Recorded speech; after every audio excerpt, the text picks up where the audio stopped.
The Vakari High Command stood around the central war table, its holographic surface glowing with the image of a single ship, sleek, unarmed, and alone.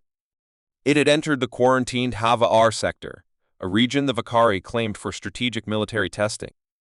The ship bore the name Genesis 4, and according to intercepted signals, it was a rescue vessel, not a warship. But the Vakari didn't believe in coincidences. For generations, they ruled their sector of the galaxy with power and order, unchallenged by the lesser species. Their council saw this intruding ship not as a mission of mercy, but as an act of espionage or perhaps the first move in a hidden war. When strategist Nilro voiced doubts, warning that the ship's signals matched peaceful intent, he was overruled. Pride ran deep in the Empire, and they would not tolerate what they saw as weakness. Orders were given, and a fleet of 3 war cruisers was dispatched to intercept and destroy the ship before it could complete its objective. In the cold silence of space, Genesis 4 drifted steadily, its engines quiet, its weapons offline. Aboard, Captain Arlen Hayes adjusted a medical drone's course and checked life support levels for the rescued civilians from a moonquake on Miro's IV. The ship was not armed for war. It was prepared to heal, to aid, to save. The crew consisted of doctors, scientists, and engineers, humans and allied species, working side by side, trained not for battle but for rescue. Hayes was unaware of the threat closing in, but the ship's AIOL-YSS detected the incoming war cruisers and issued peaceful hails, transmitting ID codes, medical logs, and mission details. The Vakari ignored the data. Their ships arrived in formation, blocked Genesis 4's path, and issued a single command: prepare to be destroyed. Confused but calm, Captain Hayes responded with pleas and evidence of their mission. The Vakari commander, unmoved, authorized the attack. In an instant, lasers tore through the hull of Genesis 4, breaching its oxygen lines, igniting internal systems, and ripping apart compartments filled with wounded civilians and humanitarian workers. The ship didn't fight back. It didn't even run. The final act of the AI was to send a warning to Earth, a compressed message encoded in quantum relay. The signal was short, but it carried everything: the logs, the visuals, the last words of the crew. And then the ship was gone, left as drifting ash in the void. The Vakari returned victorious, smug in their belief that they had stopped an enemy incursion.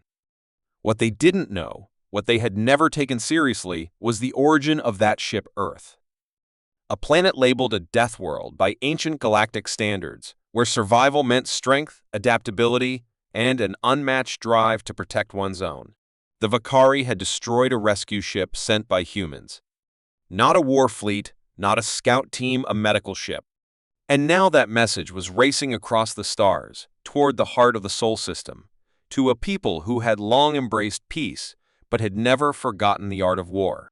The Vakari celebrated their small victory, laughing in grand halls of crystal and steel, unaware that a tide had already begun to rise. Earth had received the call, and Earth would answer. In the quiet void beyond the edges of known space, something stirred. 3 days had passed since the Vakari fleet destroyed Genesis 4, and in that time, their empire carried on without a hint of guilt. Vakari Prime celebrated the swift elimination of what they had labeled a spy vessel. Government-controlled broadcasts repeated the lie that a dangerous enemy ship had been neutralized before it could cause harm. No mention was made of the cries for peace or the data logs clearly marking the ship as a rescue mission. The citizens of Vakari believed their leaders and moved on. But in the deep silence beyond their borders, space began to ripple. Unnatural fractures opened across the void like tearing fabric, and from the shadows emerged massive shapes, smooth, dark, and terrible in their silence. 70 human dreadnoughts dropped out of warp space without ceremony. No signals. No warnings. They simply arrived, each ship larger than a Vakari city, their armor blackened from decades of orbital storms and deep space warfare. At first, Vakari outposts didn't react. They assumed it was a fleet from another faction, maybe lost or passing by. But then, the ships stopped. They didn't speak. They didn't move. They just pointed their massive weapons toward the nearest Vakari colonies. And then came the first disappearance. A colony of over 1 million Vakari citizens simply vanished. No explosions, no debris. Satellites went offline. Communication blacked out. When a scout ship was sent to investigate, it found only glass soil and melted stone. Not a body. Not a whisper. The sky had been burned clean. Panic struck the Vakari leadership like a hammer. Emergency meetings were called. Strategist Nilro, who had warned against attacking Genesis 4, now stood silent among those who had ignored him. He watched in grim silence as reports came in planetary defense grids being shut down remotely, military satellites hijacked, entire communication networks crashing under waves of quantum viruses. It wasn't just destruction, it was control. Humanity had arrived, and they were not fighting blindly. They were using intelligence, precision, and centuries of experience learned on a world where everything wanted to kill them. A transmission cut through the interference, played across every Vakari screen in the Empire. A human woman in a crisp uniform stood before a plain gray backdrop. Her voice was calm, but there was no kindness in her eyes. She didn't shout or threaten. She simply said, "You killed our healers. You attacked a ship bearing no weapons. You declared war with that choice. We are not your invaders. We are your reminder." The message ended as quickly as it began. Nilro leaned forward, reviewing the original data from Genesis 4, the ignored hails, the medical logs, the cries of a captain asking for peace. The truth was undeniable now, and the weight of their mistake settled like iron on his shoulders. They hadn't killed an enemy. They had killed a symbol of mercy. And Earth was not an empire built on conquest. It was a civilization forged in survival, where war was studied like a science and peace was a sacred pact. Now that pact was broken. More Vakari worlds fell, not to invasion, but to silence. Power grids shut down. Food production stopped. Life support systems deactivated. The human fleet never set foot on the ground. They didn't need to. Every ship was connected to a central AI that could reach into any system the Vakari used, twist it, and end it. One by one, stars under Vakari control dimmed. Civilian transports fled in every direction, broadcasting messages of surrender, begging for forgiveness. Some were spared. Others vanished mid-escape. Nilro finally spoke in the war chamber. "They are not taking our land. They are taking our future." No one argued. He requested permission to send a delegation to the Sol system, to Earth itself, and for the first time in Vakari history, the Council agreed without debate. A diplomatic envoy was prepared unarmed, humble, carrying symbols of peace. As the ship approached the borders of the Sol system, it passed through rings of broken ships, floating markers of past battles Earth had already won. Near Saturn's orbit, they were intercepted by a single vessel, sleek and cold, with the name Vindicator etched into its side. The Vakari delegation was brought aboard, escorted to a chamber where a single human awaited them. She introduced herself as Ambassador Myra Chen, and her presence was like gravity calm, steady, and unmovable. When asked what Earth wanted, she replied with terrifying clarity, "We wanted to help. You killed that desire. So now, we make sure no one forgets." She played footage recovered from the debris of Genesis 4. It showed injured civilians being treated. It showed Captain Hayes comforting a dying alien child. It showed the moment the Vakari weapons struck and the silence that followed. The Vakari envoys wept. They had believed they destroyed a threat, but now they saw the truth. They had attacked a lifeline, a floating beacon of hope meant for anyone in need, regardless of species. The final scene Myra played showed a miracle. A single escape pod had survived. Inside was a small alien child, no older than 5, clutching a human medallion with the Earth emblem. "They tried to save everyone," Myra said softly. "And now we will never forget." She ended the meeting, and the envoys were returned to their ship with one last message. "Your people will not be exterminated, but they will remember. Every generation. Forever."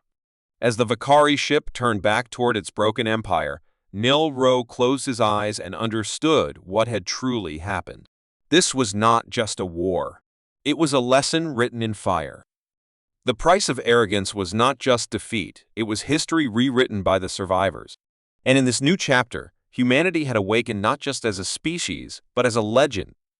The galaxy watched in silence as the Vakari Empire, once known for its pride and military power, began to crumble. No formal war had been declared by Earth, yet their actions were louder than any proclamation. Human dreadnoughts continued to orbit the edges of Vakari territory like silent judges, striking only when provoked or when a planet refused to acknowledge what had been done. Humanity did not seek conquest, they sought accountability. For every world that dared to defend the attack on Genesis 4, a response came swiftly. Orbital systems shut down, skies turned black from ash, and cities fell into darkness without a single human stepping foot on their surface. Yet for those Vakari colonies that surrendered and admitted their mistake, the punishment was pause. This strange mercy confused many Vakari commanders who had expected mindless destruction. What they didn't understand was that humans were not acting out of blind rage, they were showing precision. Their goal wasn't to exterminate the Vakari, but to make sure their arrogance would never lead to such a crime again. In a war chamber, now stripped of most of its once proud generals, strategist Neilro sat alone, staring at the last known footage of Genesis 4. He played it again and again, the smiling human doctors, the calm voice of Captain Hayes, and the look of confusion when the Vakari opened fire. He had once believed the Vakari to be invincible, their logic perfect, their dominance unshakable. But now he realized that in their confidence, they'd stopped listening, stopped thinking, and worst of all, stopped seeing other lives as equal. The arrogance that once kept their empire strong had now poisoned its soul. News from the outer colonies grew worse. Refugee ships filled with Vakari civilians tried to flee to neutral systems, only to be rejected by former allies who didn't want to be associated with the empire that had brought Earth's wrath. The Vakari name, once respected or feared, now carried the weight of shame. On a backwater world near the edge of Vakari space, a crowd of survivors gathered around a holoscreen to watch an emergency broadcast from Earth. It wasn't a threat. It was a memorial. The screen showed the names and faces of the Genesis 4 crew, human and alien alike, each one listed with their role: medic, engineer, counselor, pilot. The final slide showed Captain Arlen Hayes holding a young alien child in his arms, both smiling, moments before the ship was destroyed. The message was simple: you killed hope, not warriors. Across the galaxy, species who had once viewed humans with suspicion now spoke of them with respect. Earth had shown the strength to end the Vakari, yet they chose not to.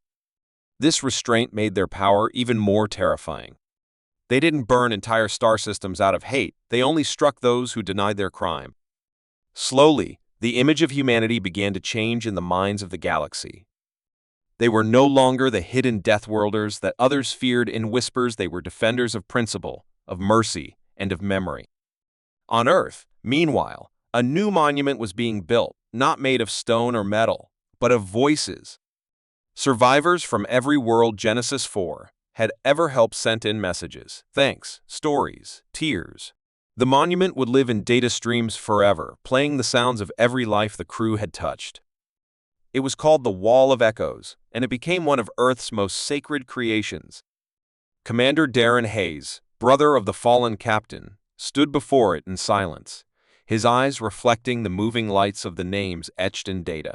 He had taken command of the Vindicator, not for revenge, but to carry forward the mission his brother had died for, to protect the innocent, even in the face of hatred. In private meetings, human leaders discussed what to do next. They knew the Vakari were broken, their systems failing, their population starving and divided. Some military officials argued that the empire should be fully dismantled, but Darren spoke against it. They need to live with the memory, he said. If we destroy them completely, the galaxy learns fear. If we leave them standing, they learn truth. His words were accepted, and the campaign shifted. Human ships began sparing more colonies, sending warning signals instead of weapons. In some places, supply drones were dropped quietly to help civilians survive. Humanity didn't offer friendship, but they offered a chance at reflection. On Vakari Prime, Where once towers reached the sky, now fires burned in the streets.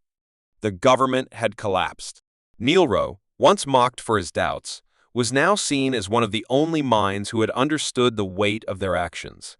He gave a single speech, broadcast across what was left of the empire.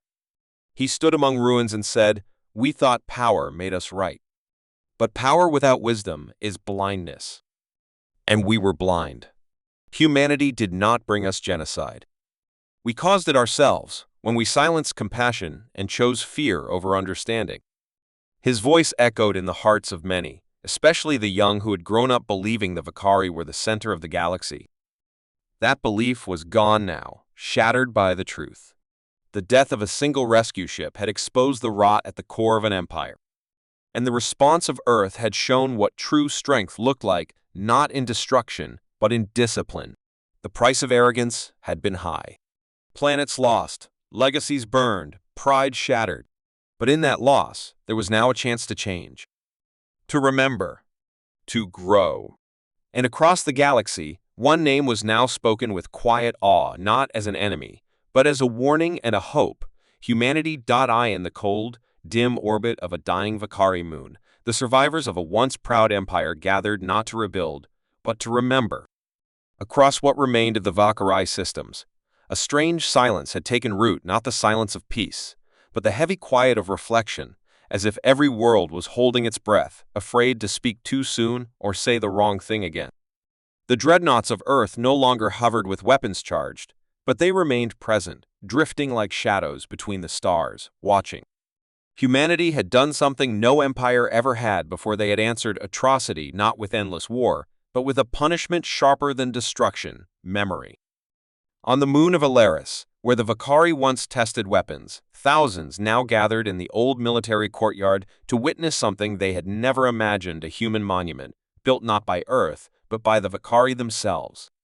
It was a single, towering spire, made of burned alloy and glass recovered from the wreckage of Genesis 4, shaped like a flame rising into the sky.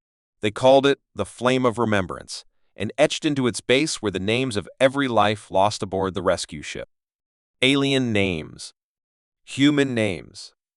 Even children. Beside each was a word in Vakari script: innocent. Strategist Neilro stood among the gathering crowd, no longer a military officer, no longer hiding behind ranks or robes. His face was lined with guilt and time. His speech was not filled with pride or politics. Instead, he simply told the truth.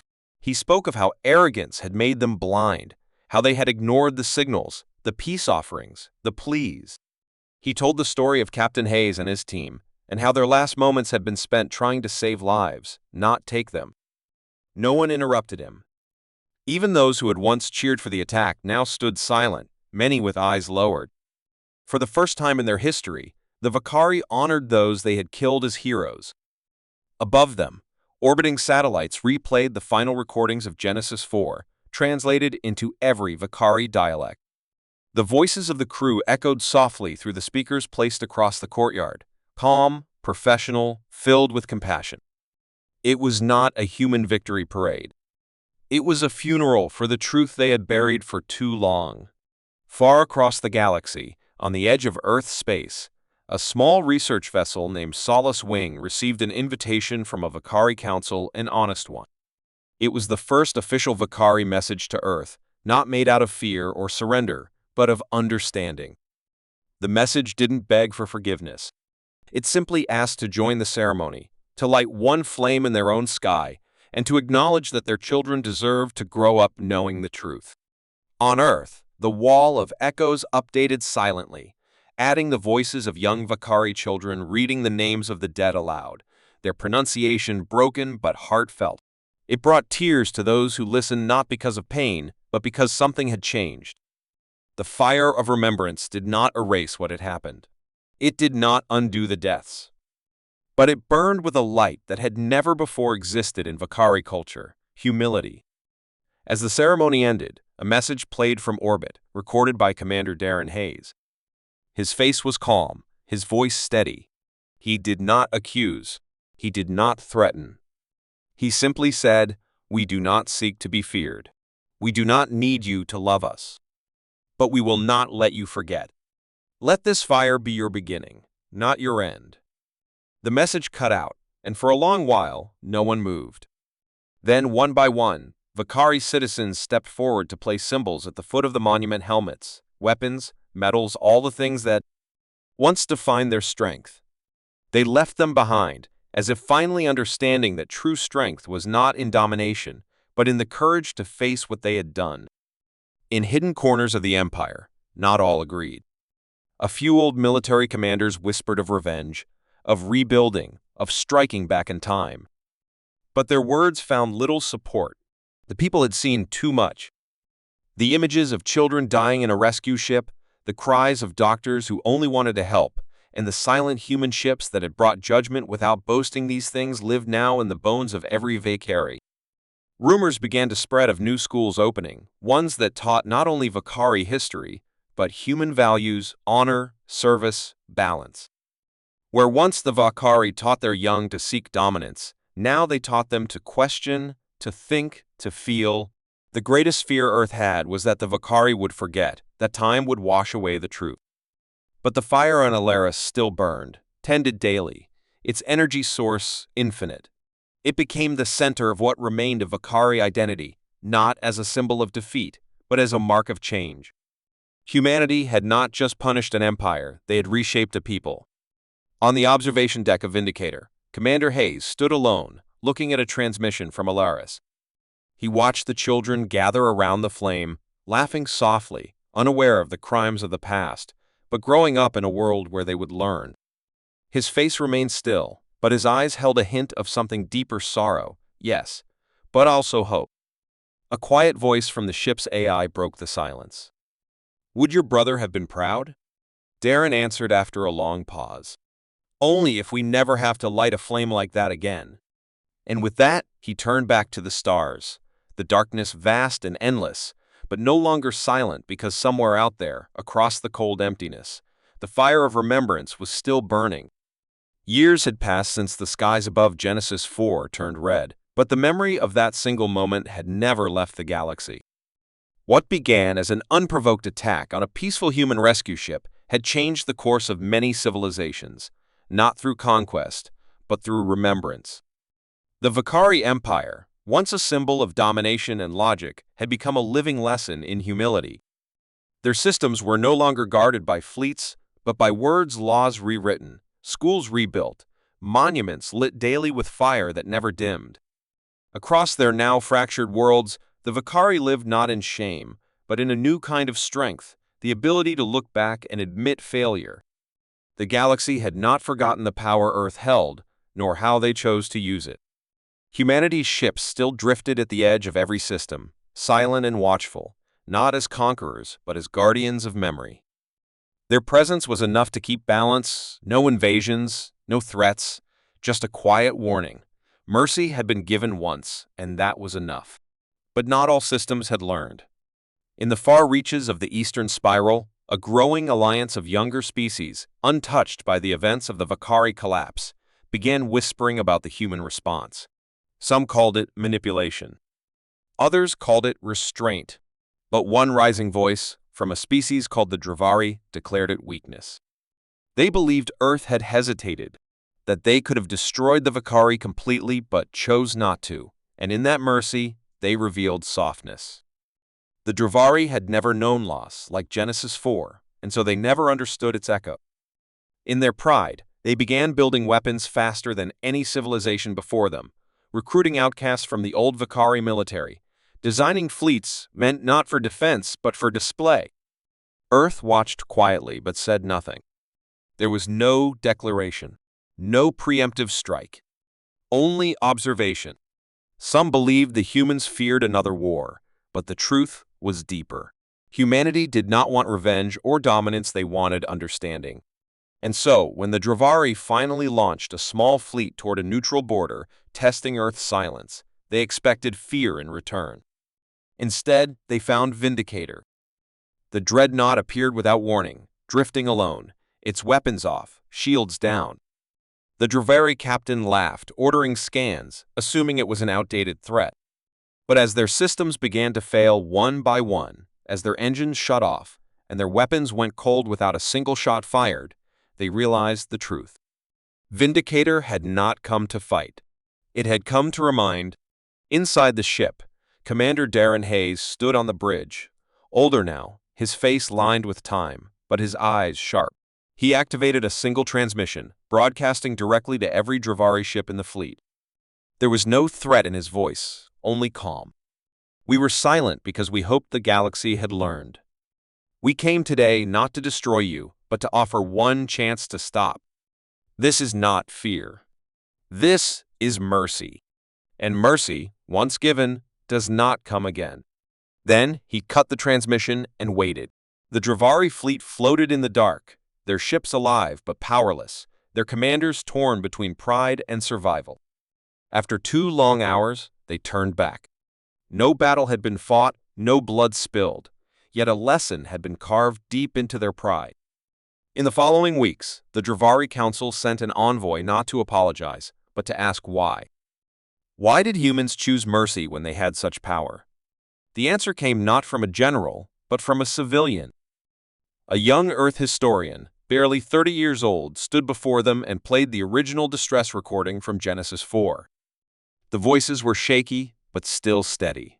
We are a neutral medical ship. We carry no weapons. We are here to help. The Dravari room fell silent. No weapon could match the weight of those words. The envoy left without a statement, but the alliance that had been forming quietly disbanded in the months that followed. Fear had not stopped them. Memory had. And in that moment, the galaxy finally understood. The echo of mercy was louder than any war cry. It reached beyond weapons, beyond politics, into the soul of those who still had the ability to feel.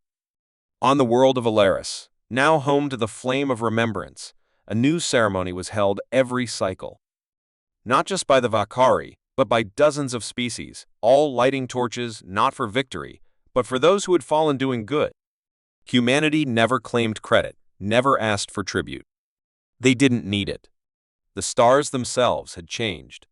In space, monuments floated silent beacons with no flags, no emblems, only light. They were called echo stations, placed at the borders of known space, broadcasting a single message over and over. Remember Genesis 4. Protect the innocent. Mercy is not weakness. Commander Hayes retired quietly, spending his final years teaching young officers not how to fire a weapon, but how to know when not to.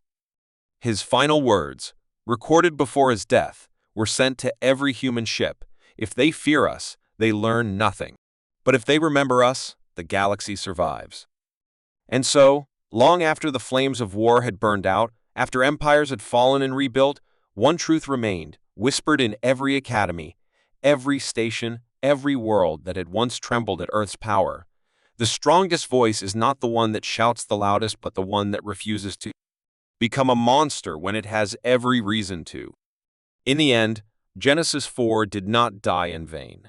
It became something more, a light in the dark, a voice in the silence, an echo of mercy that never truly faded.